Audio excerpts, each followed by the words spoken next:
Patan science centre ખાતે summer science કેમ્પની ભવ્ય શરૂઆત કરાઈ। પાટણના રિજિયોનલ સાયન્સ સેન્ટર ખાતે ગુજ કોસ્ટ ગાંધીનગરના સહયોગથી આજથી સમર સાયન્સ કેમ્પનો ભવ્ય આરંભ થયો છે।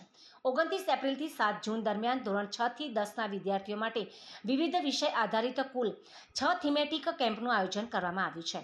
આજથી શરૂ થયેલા પ્રથમ કેમ્પની થીમ રોબોટિક્સ અને આર્ટિફિશિયલ ઇન્ટેલિજન્સ હતી।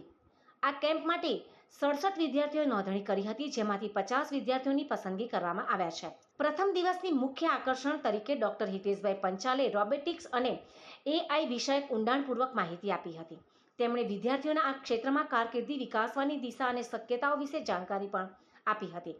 આજના દિવસે વિદ્યાર્થીઓ માટે એપ્ટિટ્યૂડ ટેસ્ટ, વૈજ્ઞાનિક ગેમ્સ, ટોય મેકિંગ વર્કશોપ, વૈજ્ઞાનિક શો અને વિવિધ ગેમ્સ જેવા આયોજન થકી વૈજ્ઞાનિક જિજ્ઞાસાને ઉત્તેજન આપવામાં આવ્યું હતું। સાયન્સ સેન્ટરના પ્રોજેક્ટ ડાયરેક્ટરશ્રીએ જણાવ્યું હતું કે આ પ્રકારના કેમ્પો વિદ્યાર્થીઓને નવી તકનીકોની નજીક ઓળખવાની તકો આપે છે અને તેમાં છુપાયેલી સર્જનાત્મક અને ક્ષમતાને વિકાસવા માટે એક ઉત્તમ મંચ પૂરું પાડે છે।